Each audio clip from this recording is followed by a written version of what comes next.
নজিরবিহীন জনশ্রোতা রাষ্ট্রীয় মর্যাদা বেগম খালেদা জিয়ার দাফন সম্পন্ন, এমন শিরোনামে গুরুত্বের সাথে খবর প্রচার বিশ্ব মিডিয়ায়। 3 বারের প্রধানমন্ত্রীর মেয়াদে মাত্র 2 বার ভারতে যান বেগম খালেদা জিয়া। তার জানাজায় জয়শঙ্করের যোগ দেয়া কোন ইঙ্গিত দিচ্ছে? সোমালিল্যান্ডে ইসরায়েলের উপস্থিতি নিয়ে হুঁশিয়ারি হুতিদের, ফিলিস্তিনিদের কি সেখানে নেবার ষড়যন্ত্র করছেন নেতানিয়াহু?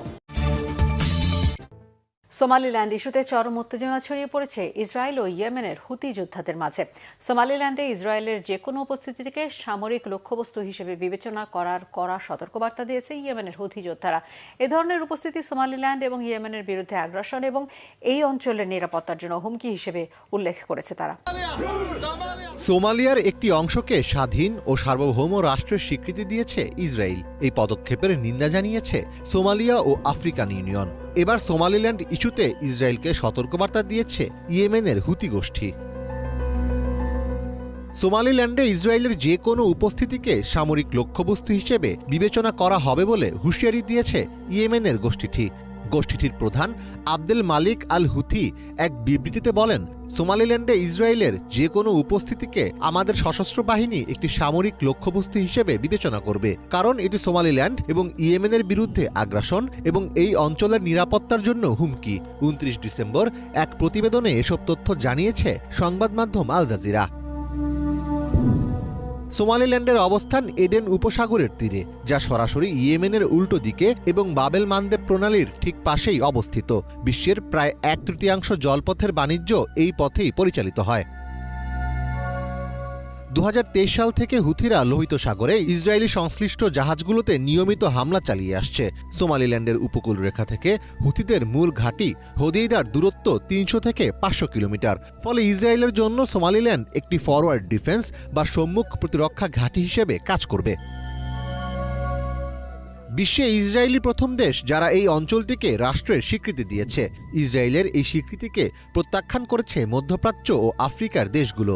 রবিবার এক জরুরি সংবাদ সম্মেলনে সোমালিয়ার প্রেসিডেন্ট হাসান শেখ মাহমুদ বলেছেন, ইসরায়েল বিচ্ছিন্নতাবাদী অঞ্চল সোমালিল্যান্ডকে রাষ্ট্রের স্বীকৃতি দিয়েছে। এটি স্থিতিশীলতার জন্য একটি হুমকি। চলতি বছরের মার্চে একটি বিশেষ প্রতিবেদন প্রকাশ করেছিল মার্কিন বার্তা সংস্থা এপি, যেখানে যুক্তরাষ্ট্র ও ইসরায়েলের কর্মকর্তাদের বরাত দিয়ে বলা হয়েছিল, গাজা উপত্যকা থেকে বাস্তুচ্যুত ফিলিস্তিনিদের স্থানান্তরের জন্য পূর্ব আফ্রিকার 3টি দেশের সঙ্গে যোগাযোগ করা হচ্ছে। সম্ভাব্য ওই 3টি দেশের নাম হিসেবে প্রতিবেদনে উল্লেখ করা হয়েছিল সুদান, সোমালিয়া এবং সোমালিয়ার বিচ্ছিন্নতাবাদী অঞ্চল সোমালিল্যান্ডের কথা। ফলে ইসরায়েল সোমালিল্যান্ডকে স্বাধীন ও সার্বভৌম রাষ্ট্রের স্বীকৃতি দেওয়ার পর বাস্তুচ্যুত ফিলিস্তিনিদের সোমালিল্যান্ডে স্থানান্তরের সন্দেহ আরও তীব্র হয়েছে। আন্তর্জাতিক জলসীমায় সন্দেহভাজন মাদকবাহী নৌযানে আবারও হামলা চালিয়েছে যুক্তরাষ্ট্র। এতে 3টি নৌযান ধ্বংস হওয়ার পাশাপাশি অন্তত 3 জন নিহত হয়েছেন। এদিকে যুক্তরাষ্ট্রের বিরুদ্ধে ভেনেজুয়েলাকে নিয়ে মিথ্যা তথ্য প্রচারের অভিযোগ তুলেছেন প্রেসিডেন্ট নিকোলাস মাদুরো। এরই মধ্যে ক্যারিবীয় অঞ্চলে সামরিক শক্তি জোরদার অব্যাহত রেখেছে ওয়াশিংটন। মঙ্গলবার আন্তর্জাতিক জলসীমায় সন্দেহভাজন মাদকবাহী নৌযানে হামলা চালায় যুক্তরাষ্ট্র। ইউএস সাউদার্ন কমান্ড জানায়, নৌযানগুলো একসঙ্গে বহর আকারে চলছিল। প্রথম নৌযানে হামলায় কয়েকজন হতাহত হন। বাকি 2 নৌযানের আরোহীরা পানিতে লাফ দিয়ে পালিয়ে যান। এরপর ওই 2টি নৌযান ডুবে যায়। ইউএস সাউদার্ন কমান্ড সামাজিক যোগাযোগ মাধ্যম এক্সে দেয়া বিবৃতিতে তথ্য জানায়। হামলার ভিডিও ফুটেজও প্রকাশ করা হয়। এর মধ্যে ভেনেজুয়েলার প্রেসিডেন্ট নিকোলাস মাদুরো যুক্তরাষ্ট্রের বিরুদ্ধে অপপ্রচারের অভিযোগ তুলেছেন। মঙ্গলবার এক অনুষ্ঠানে বক্তব্যের সময় মাদুরো বলেন, যুক্তরাষ্ট্র ভেনেজুয়েলাকে নিয়ে ভুয়া খবর প্রচার করছে। তার ভাষায়, ওয়াশিংটন কারাকাসের উপর ভেটো চাপাতে চায়। তাই মার্কিন নাগরিকদের সামনে ভেনেজুয়েলাকে একটি মাদক পাচারকারী ও সন্ত্রাসী দেশ হিসেবে উপস্থাপন করছে হোয়াইট হাউস। তিনি উপস্থিত ব্যক্তিদের এই অপপ্রচারের বিরুদ্ধে অবস্থান নেয়ার আহ্বান জানান। একই দিন মাদক পাচার রোধে ভেনেজুয়েলার সামরিক পদক্ষেপের ভূয়সী প্রশংসা করেন দেশটির প্রতিরক্ষা মন্ত্রী ভ্লাদিমির পাদ্রিনো। তিনি জানান, সোমবার ভেনেজুয়েলার আকাশসীমায় প্রবেশ করা 8টি অজ্ঞাত উড়োজাহাজ ভূপাতিত করা হয়। পাদ্রিনোর মতে, এসব পদক্ষেপ প্রমাণ করে যে ভেনেজুয়েলার সরকার আন্তর্জাতিক অপরাধী চক্রের সঙ্গে জড়িত নয়। এদিকে মাদক বিরোধী অভিযানের নামে ক্যারিবীয় অঞ্চলের সামরিক উপস্থিতি বাড়াচ্ছে যুক্তরাষ্ট্র। ইউএস সাউদার্ন কমান্ড জানায় অঞ্চলটিতে প্রায় 15,000 সেনা মোতায়েন রয়েছে। এর মধ্যে প্রায় 10,000 নৌ ও মেরিন সদস্য যুদ্ধজাহাজে অবস্থান করছে। পুয়ের্তো রিকোয় ফাইটার জেট, ড্রোন ও স্থলযান মোতায়েন অব্যাহত রয়েছে। পরিত্যক্ত লা সেইবা নৌঘাটিতে মোতায়েন করা হয়েছে F-35B মেরিন জেট। প্রধানমন্ত্রী বেগম খালেদা জিয়ার দাফন সম্পন্ন হয়েছে এমন শিরোনাম করেছে বিশ্বের বিভিন্ন দেশের সংবাদ মাধ্যমগুলো। BBC, Al Jazeera, Reuters, NTV ও ডন সহ আন্তর্জাতিক গণমাধ্যমগুলো খুবই গুরুত্বের সাথে প্রচার করেছে বেগম জিয়ার জানাজা ও দাফনের খবরটি। জানাজা অনুষ্ঠান সরাসরি সম্প্রচার করেছে ব্রিটিশ সংবাদ মাধ্যম বিবিসি। লাখ লাখ মানুষের ঢলের মাঝে বাংলাদেশের ইতিহাসে নজিরবিহীন এই জানাজা ও দাফন নিয়ে কি বলছে বিশ্ব। রাষ্ট্রীয় মর্যাদায় বাংলাদেশের প্রথম নারী প্রধানমন্ত্রীর দাফন, শোক জানাতে বিশাল জনতার ভিড়, এমন শিরোনামে তিনবারের সাবেক প্রধানমন্ত্রী ও বিএনপি চেয়ারপারসন বেগম খালেদা জিয়ার জানাজা ও দাফনের খবর প্রকাশ করেছে ব্রিটিশ সম্প্রচার সংস্থা বিবিসি। প্রতিবেদনে বলা হয়, জাতীয় পতাকায় মোড়ানো গাড়িতে বেগম জিয়ার মরদেহ জানাজার জন্য জাতীয় সংসদ ভবনে নেওয়া হয়। এর আগে বেগম জিয়ার মরদেহ বহনকারী গাড়ি এবং পরে তার জানাজার দৃশ্য সরাসরি সম্প্রচার করে সংস্থাটি। গুরুত্বের সাথে সংবাদ প্রচার করেছে বার্তা সংস্থা রয়টার্সও। সেখানে বাংলাদেশের প্রথম নারী প্রধানমন্ত্রীকে শেষ শ্রদ্ধা জানাতে ঢাকার রাস্তায় নেমেছে লাখো শোকার্ত মানুষের ঢল, এমন শিরোনাম ছিল তাদের।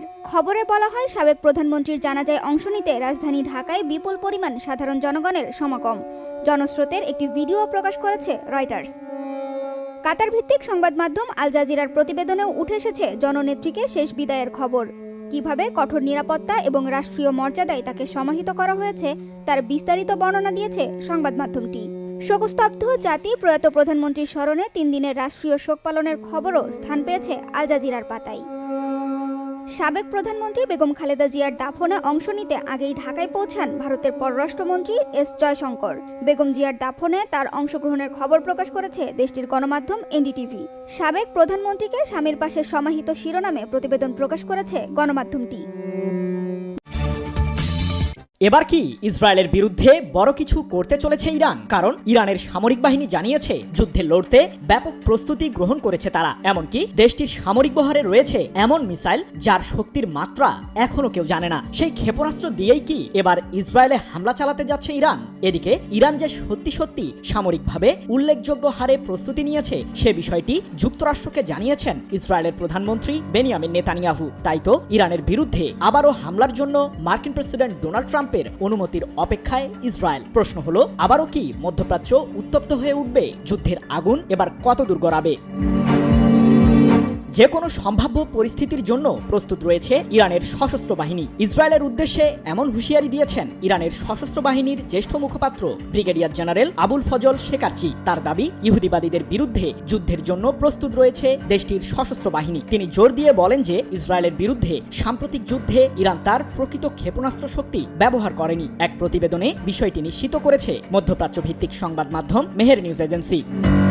প্রশ্ন হলো, কোন ক্ষেপণাস্ত্রের কথা বলছেন ইরানের সশস্ত্র বাহিনীর এই মুখপাত্র?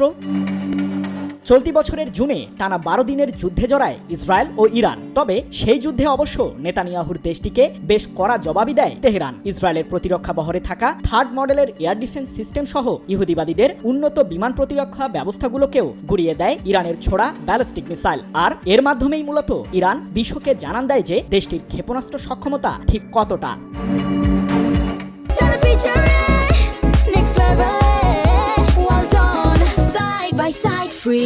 ইহুদিবাদীদের বিরুদ্ধে ওই যুদ্ধে মূলত ফাত্তা সিরিজের ব্যালিস্টিক মিসাইল ব্যবহার করে ইরানের সামরিক বাহিনী, যা নির্ভুলভাবেই নেতানিয়াহুর সামরিক আস্তানায় হামলে পড়ে, এমনটি জানিয়েছেন ব্রিগেডিয়ার জেনারেল শেকারচি। ইরানের ক্ষেপণাস্ত্রের অপারেশনাল নির্ভুলতা এবং কার্যকারিতা তুলে ধরে দেশটির সশস্ত্র বাহিনীর মুখপাত্র শেকারচি আরও বলেন, সাম্প্রতিক সেই যুদ্ধে বাসিস বাহিনীকে ব্যবহার করেনি তেহরান। তবে ইরানের সামরিক বহরে নতুন কোন ক্ষেপণাস্ত্র